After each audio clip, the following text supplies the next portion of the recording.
देखिए, good morning all of you. पिछले class तक के हमने देखा था घातांक और घातांक के नियम और उससे संबंधित जो भी फार्मूला सीट है उसका अध्ययन किए थे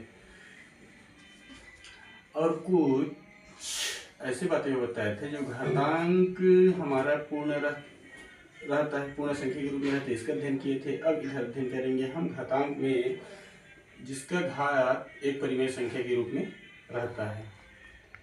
जैसे कि यहाँ हमारा कोई संख्या है एक घात p/q, तो इसका सरलतम रूप क्या हो जाएगा? एक घात p × 1/q। दूसरे शब्दों में हम ऐसे भी लिख सकते हैं एक घात p पूरे का घात 1/q, जिसमें हम ये हमारा p क्या है? पूर्ण संख्या का घात है और 1/q क्या है? हमारा परिमेय संख्या का घात है। जहाँ एक और बटा में q रहता है उसे हम क्या बोलते हैं? q मूल। जैसे उदाहरण के लिए यहाँ पर यहाँ हमारे पास किसी संख्या का कर्णी घात 2 है तो उसे क्या बोलते हैं? वर्गमूल 1/2। कर्णी घात यहाँ पर 3 है, एक कर्णी घात 3 है तो इसे क्या बोलते हैं? 1 घात 1/3। ये क्या है? हमारा वर्गमूल। ये क्या है? हमारा घनमूल। और किसी संख्या का यदि घात कर्णी घात 4 हो तो उसे क्या बोलते हैं? 1 घात 1/4 को चतुर्थ मूल। यहाँ तक कोई समस्या नहीं होना चाहिए। जैसे हम कर्णी a को घातांक रूप में ऐसा भी लिख सकते हैं 1 घात 1/2, और कर्णी घात 3 है उसे ऐसे 1 घात 1/3 अर्थात घनमूल। कर्णी घात 4 है अर्थात 1 घात 1/4, इसे क्या बोलते हैं? चतुर्थमूल।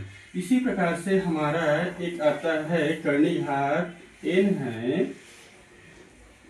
जिसमें आधार a है तो क्या हो जाएगा? आधार a में 1 घात 1/n, इसको क्या बोलेंगे? nवां मूल। इसे आप लोग ध्यान में रखना क्योंकि हम इसी का आगे उपयोग करेंगे।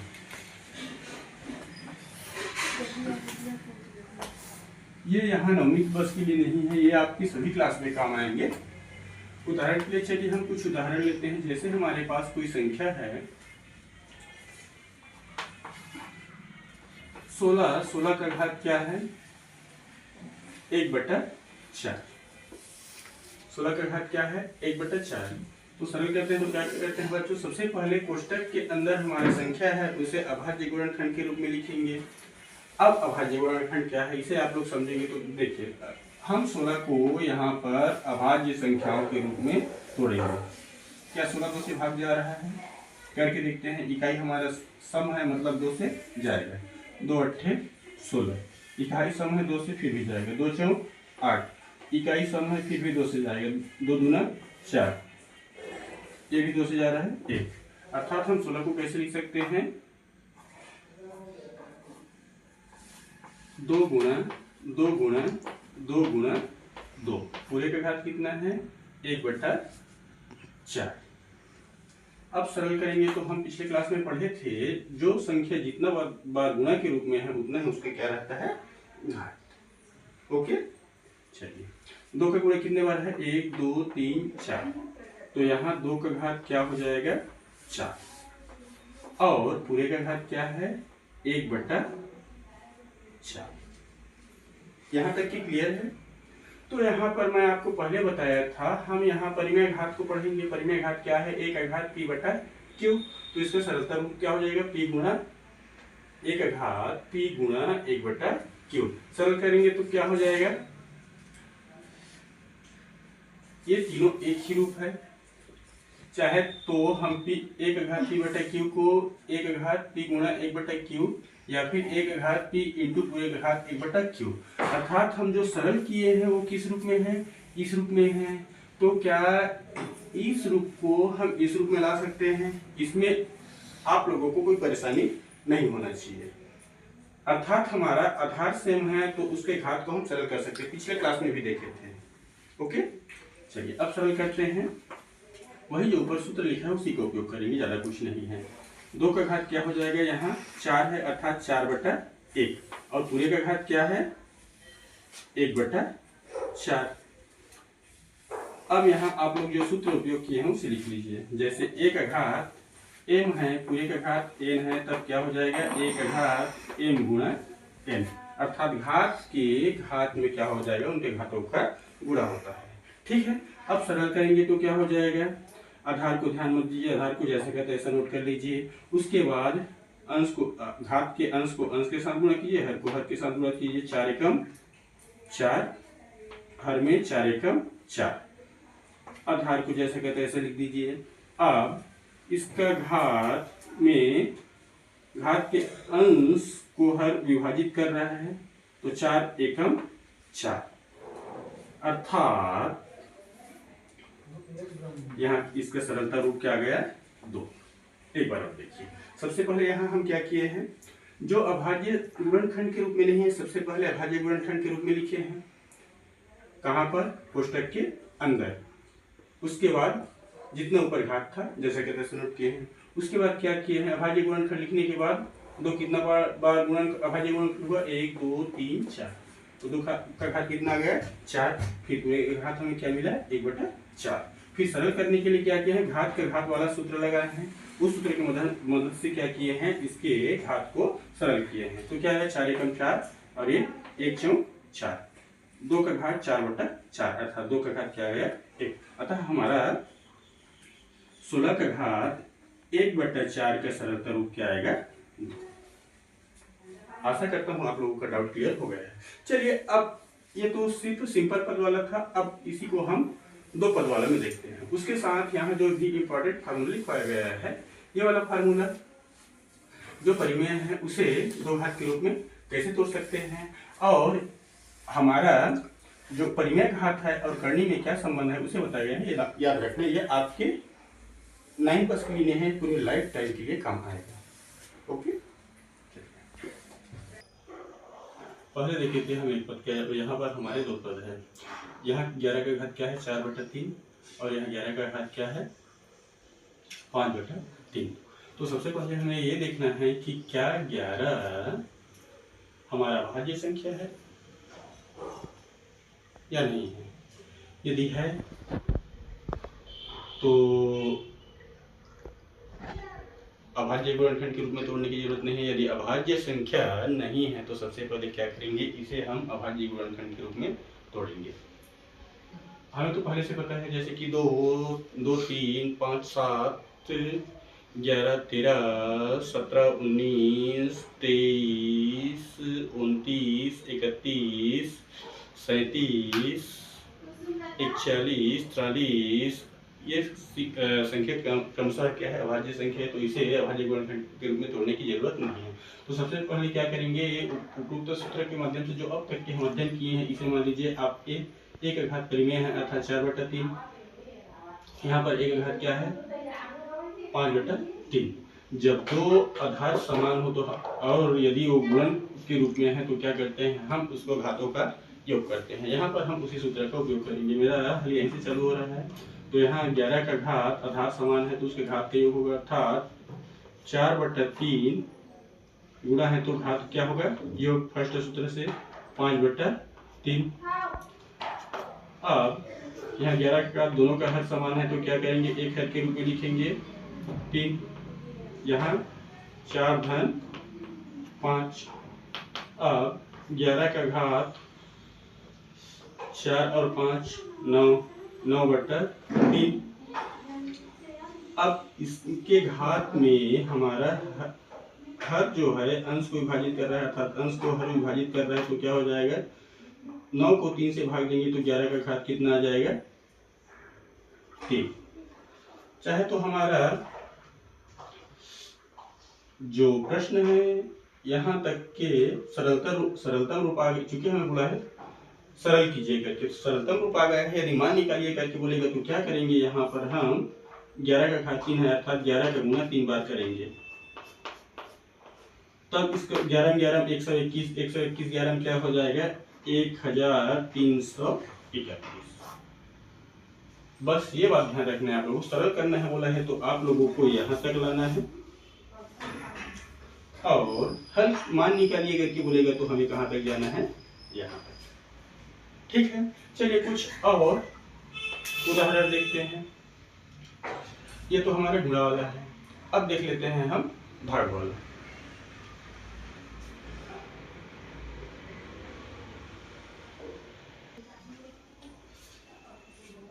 यहाँ है हमारा 27 का घात 2/3 भागित 27 का घात 1/3 गुणा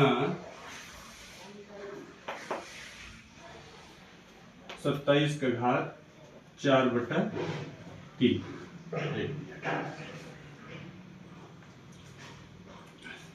तो वही प्रोसेस हमें यहाँ पर फिर फॉलो करना पड़ेगा। सबसे पहले हमारा ए क्या है 27 27 27, तो देखना ये है हमारा ए क्या अभाज्य संख्या है,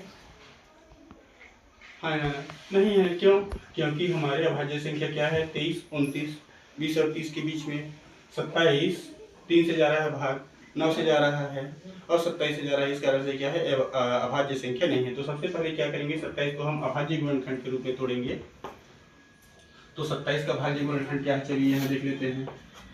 27 2 से भाग जाएगा कि नहीं, क्योंकि इकाई हमारा विषम है, इस कारण से 2 से नहीं जाएगा। 3 से करके देखते हैं, 2 और 7 9, किसी संख्या का बीजांक को 3 से विभाजित है मतलब वो संख्या भी 3 से विभाजित हो जाएगा, अर्थात 27 3 से भाग जा रहा है, 3 या 27, 3 किया 9, 3 एकम 3, अर्थात इसे हम ऐसा लिख सकते हैं 27 का अभाज्य गुणनखंड क्या हो जाएगा 3 का गुणा 3 बार, 3 गुणा 3 गुणा 3, 3 गुणा 3 गुणा 3 पूरे का घात क्या है 2/3 भागित 3 गुणा 3 गुणा 3 गुणा 3 का घात 1/3, पुनः 3 गुणा 3 गुणा 3 पूरे का घात 4/3।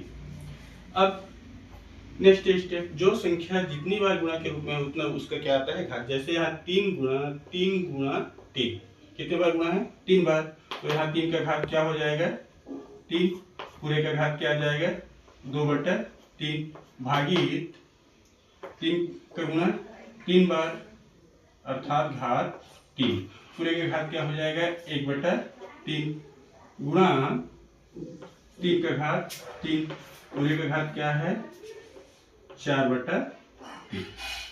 अब पुनः हमारा यही सूत्र लगेगा, ये किस रूप में दिख रहा है आप लोगों को, ये वाला सूत्र a का घात p पूरे का घात 1/q।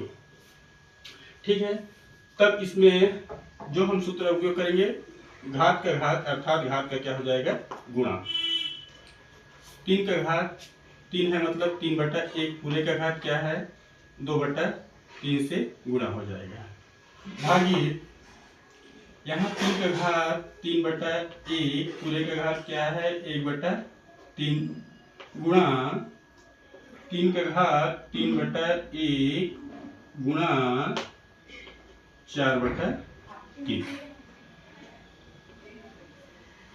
जो सूत्र आप लोग उपयोग किए हैं उसे यहाँ पर लिख दीजिए।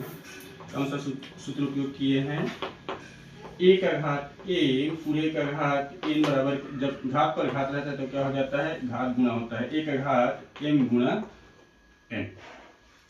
अब सरल करेंगे तो हम क्या पाते हैं 3 गुना 3 का घात 3 दूनी 6, हर में क्या घात के हर में 3 एकम 3 भागित 3 का घात 3 एकम 3 और हर में 3 एकम 3 गुणा यहाँ 3 का घात अंश को अंश से हर को हर से 4 किया 12 और 3 एकम 3।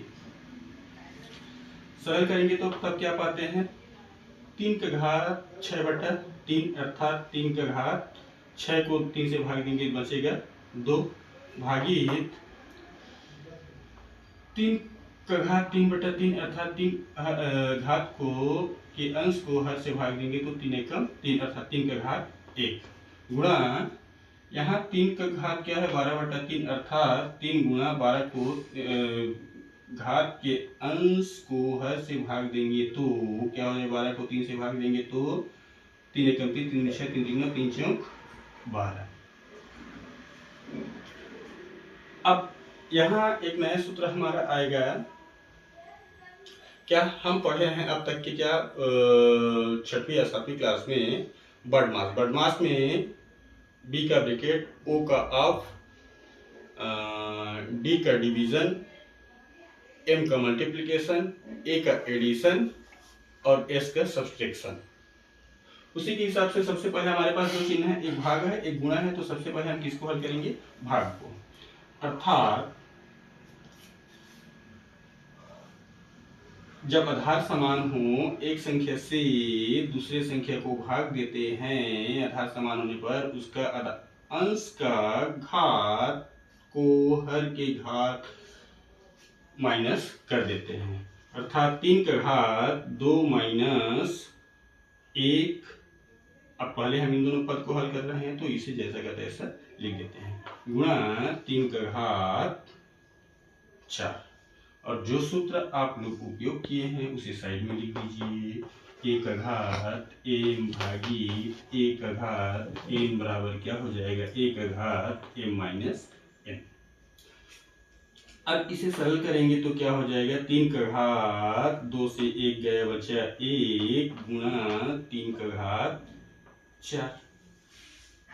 ओके, चलिए यहाँ जगह नहीं है तो हम क्या करेंगे, इधर जगह बना लेते हैं। आशा करता हूँ इसे आप लोग नोट कर लिए होंगे। तो यहाँ क्या आ जाएगा हमारा, 3 का घात 1 गुणा 3 का घात 4। इसमें कौन सा सूत्र उपयोग करेंगे, पहला सूत्र जो हम कहते हैं a का घात m गुणा a का घात n रहता है तो क्या हो जाता है, आधार समान होने पर घात जुड़ता है, 3 का घात 1 धन 4। जो सूत्र उपयोग किए हैं उसे यहाँ लिख दीजिए, a का घात m गुणा a का घात n बराबर a का घात m धन n बराबर 3 का घात 5। ओके, चलिए थोड़ा सा शॉर्ट रिवीजन कर लेते हैं। यहाँ सबसे पहले क्या किए हैं, हमारा 27 अभाज्य गुणनखंड नहीं है तो क्या किए हैं, सबसे पहले अभाज्य गुणनखंड में तोड़े हैं। पहला पद का अभाज्य गुणनखंड 3 का गुणा 3 बार पूरे का घात 2/3, दूसरे पद का अभाज्य गुणनखंड 3 का गुणा 3 बार पूरे का घात 1/3, तीसरे पद का अभाज्य गुणनखंड 3 का गुणा 3 बार पूरे का घात 4/3। उसके बाद जो संख्या जितनी बार गुणा रहता है उसका क्या लगता है, उसका घात लगता है।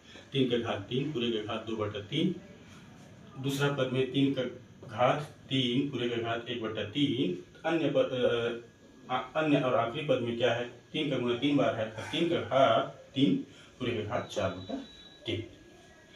अब हमारा जब घात पर घात हो तो कौन सा सूत्र लगता है, जो ऊपर लिखा हो।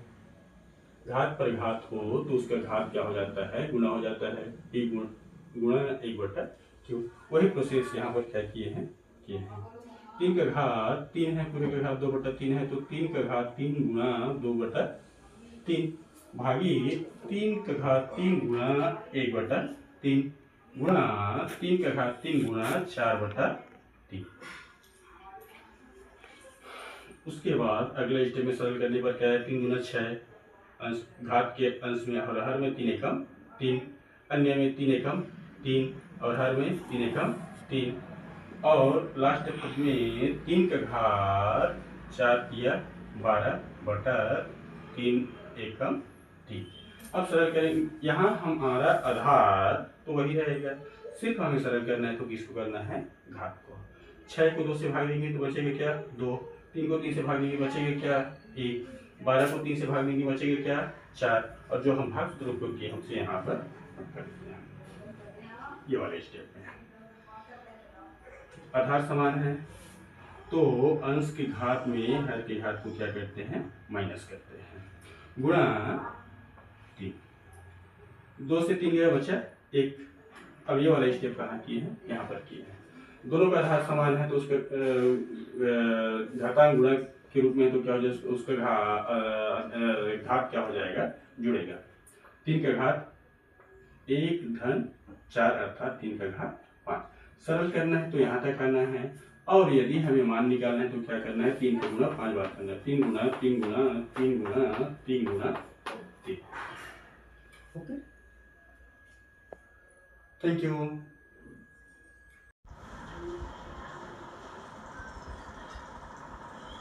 हेलो फ्रेंड, अब हम अब तक देखे हैं कि जैसे हमारे पास कोई आधार है, आधार पर घात परिमेय संख्या है तो उसे कैसे सरल करना है, उसका मान कैसे याद करना है, इसका अध्ययन हम कर चुके हैं। और आप लोगों को ये भी बताए थे यदि किसी का कर्णी घात q है तो उसे क्यूमूल कहते हैं, कर्णी घात 2 है तो उसे वर्गमूल, कर्णी घात 3 है तो घनमूल, कर्णी घात 4 है तो चतुर्थमूल और कर्णी घात n है तो उसका nवां मूल बोलते हैं। अब जिस प्रकार से हम सामान्य परिमेय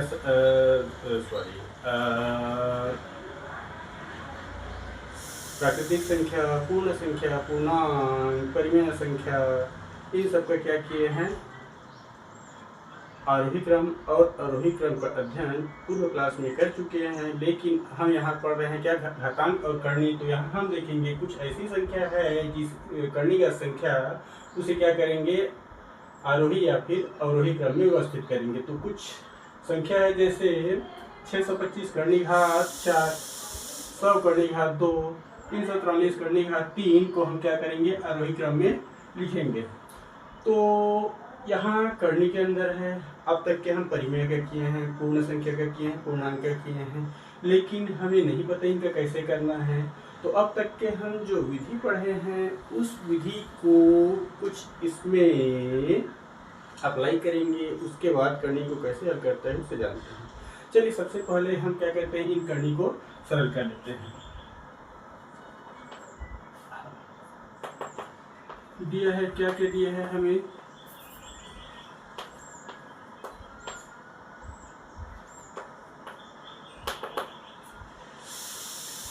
कर्णी घात 4 किसका, 625 का, कर्णी घात 2 100 का, कर्णी घात 3 343 का। अब क्या करेंगे, इनको सबसे पहले सरलतम रूप में लिखेंगे। सरलतम रूप में लिखे थे तो हम यहाँ पर आपको बताए थे कर्णी घात 4 है उसको उसे क्या बोलते हैं, चतुर्थमूल बोलते हैं। कर्णी घात 2 है तो उसे क्या बोलते हैं, वर्गमूल बोलते हैं। कर्णी घात 3 है तो उसे क्या बोलते हैं, घनमूल बोलते हैं। जो कर्णी हमारा इस रूप में है, सरल करेंगे तो हम उसे इस रूप में लिख सकते हैं। जो वर्ग की कर्णी घात 2 है उसे हम घातांक रूप में लिखेंगे तो उसके घात 1/2 आ जाएगा। कर्णी घात 3 है उसे घातांक रूप लिखेंगे तो क्या आ जाएगा, 1/3 आ जाएगा। चलिए सरल करते हैं। तो घातांक रूप में सरल करने पर अब यहाँ हो जाएगा 625 कर्णी घात 4 का घातांक रूप क्या हो जाएगा, इसमें कर्णी घात कितना है, 4, तो इसका घातांक रूप क्या हो जाएगा, 625 का घात कर्णी घात 4 है तो घातांक कितना हो जाएगा, 1/4। उसी प्रकार से दूसरी संख्या है हमारा 100 का कर्णी घात कितना है, कुछ नहीं दिख रहा है, मतलब 2 है।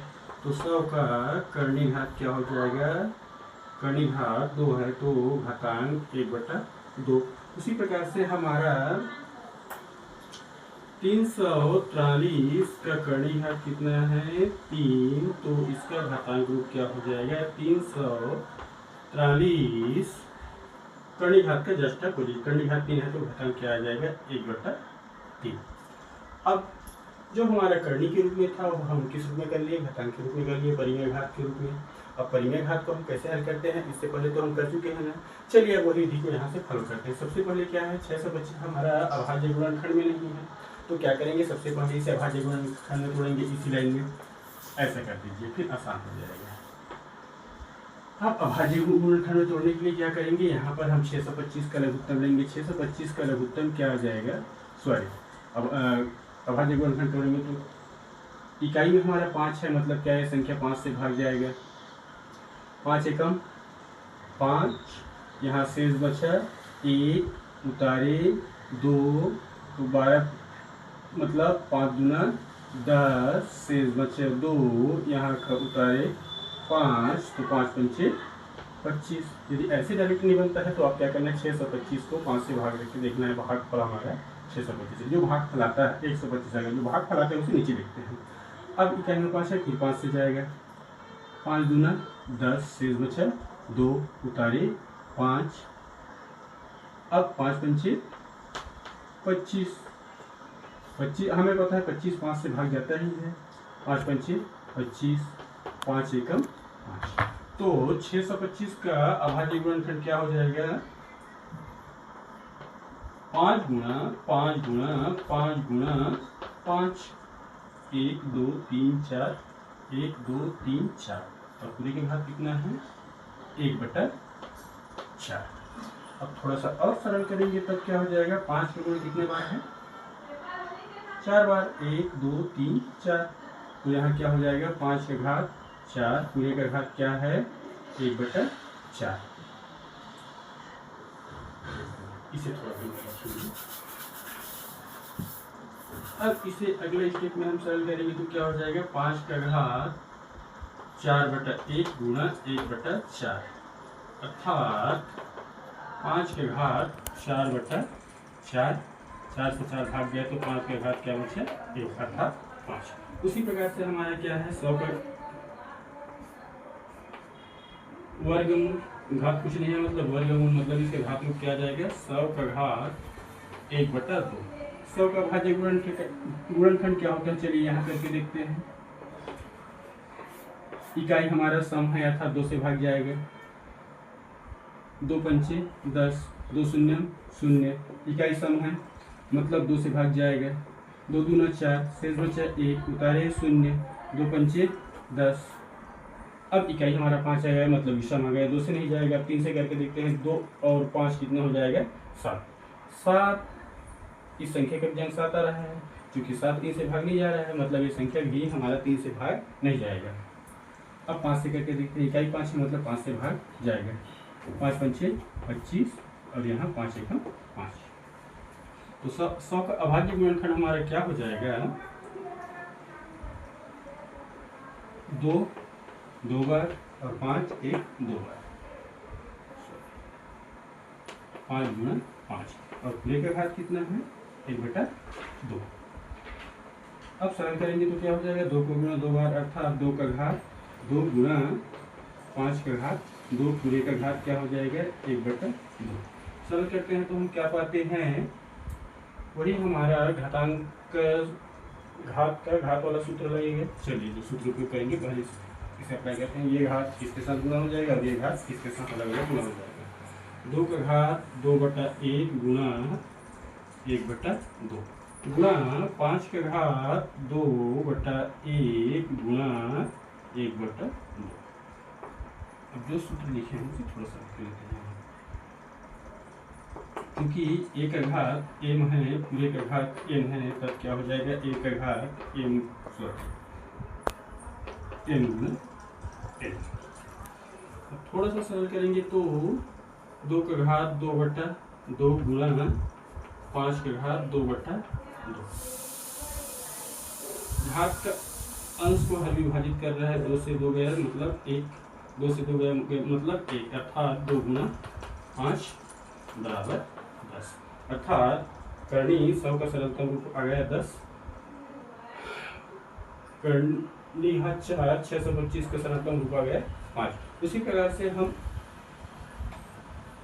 अब तीसरा पद हमारा क्या है, 343 का घनमूल, अर्थात 343, एक मिनट सॉरी इधर कर लेते हैं,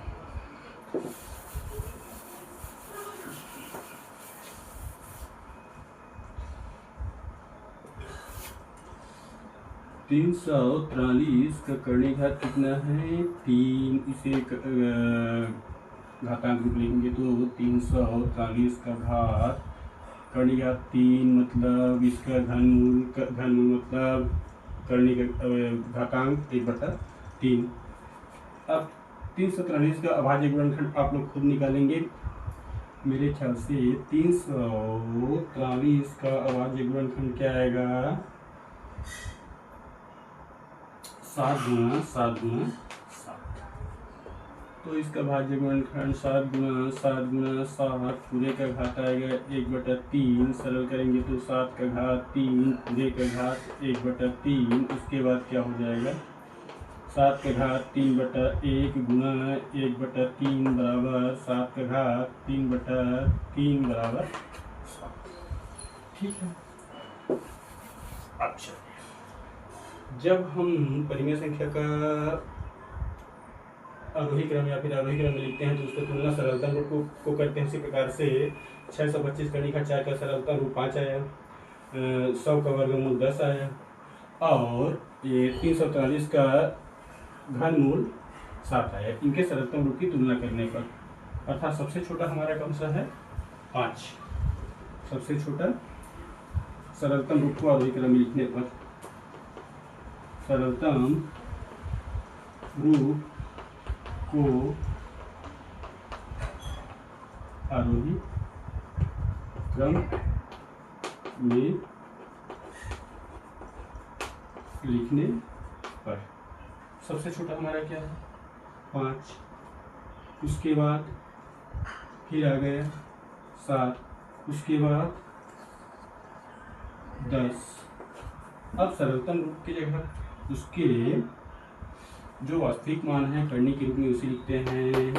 5 का कर्ण रूप क्या है 625 का कर्ण घात 4। उसके बाद 7 का कर्ण रूप कौन सा है 343 का कर्ण घात 3। उसके बाद 10 का कर्ण रूप कौन सा है 100। इस प्रकार हमारा जो करनी है उसको आरोही क्रम या फिर अवरोही क्रम में व्यवस्थित करते हैं। सबसे पहले क्या किए हैं दिए गए संख्या है हमारा करनी का संख्या उसे घातांक के रूप में लिखे हैं। 625 का कर्ण घात 4 है तो 625 का घात क्या हो जाएगा 1/4। फिर सरल किए हैं तब उत्तर क्या सरलतम रूप क्या है 5। उसके बाद 100 का वर्गमूल निकालने के लिए क्या करते हैं उस घात के रूप लेके तो उसका घात क्या है 1/2। फिर 100 का भाज्य गुणनखंड क्या है 2 का गुना 2 बार 5 का गुना 2 बार तो 2 का घात 2 गुना 5 का घात 2 पूरे का घात 1/2। सरल करने पर क्या आया हमारा वर्गमूल 10। चाहे तो हमें पता है 100 का वर्गमूल क्या होता है 10 डायरेक्ट कर सकते थे, लेकिन हम क्या पढ़ रहे हैं करनी और घातांक, इस कारण से उसका उपयोग करके बना है। उसी प्रकार से 343 से यदि आप लोग 343 का करनी घात हैं उसे घातांक रूप लिखेंगे तो घातांक क्या हो जाएगा 1/3। और 343 हमारा अभाज्य संख्या नहीं है उसे हम अभाज्य गुणनखंड में तोड़ेंगे तो क्या करते हैं 7 गुना 7 7 सत्ते 49 49 सत्ते क्या होता है 343 अर्थात 343 को 7 गुना 7 3 बार और पूरे का घात क्या है 1/3 अर्थात यहाँ 7 के घात 3 पूरे का घात 1/3। इसके घात को यदि सरल करते हैं तो लास्ट में हमारा क्या आता है 7। अब जो हमें सरलतम मिला है तीनों कर्ण मानों का उस सरलतम रूप को सबसे पहले तुलना किया यहाँ पर पहले 5 फिर 7 फिर 10। तत्पश्चात उनके जो मूल मान थे उसे रखे हैं। सरलतम रूप 5 का मूल मान क्या है हमारा 625 का कर्ण घात 4। उसके बाद 7 का मूल मान क्या है 343 कर्ण घात 3। उसके बाद 10 का मूल मान क्या है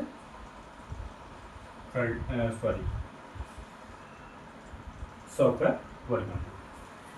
आशा करता हूँ क्लियर हो गया होगा। यदि कुछ परेशानी हो तो कमेंट करके बताएंगे और कैसे आपके समझाने में हम सरल भाषा का उपयोग कर सकते हैं। धन्यवाद।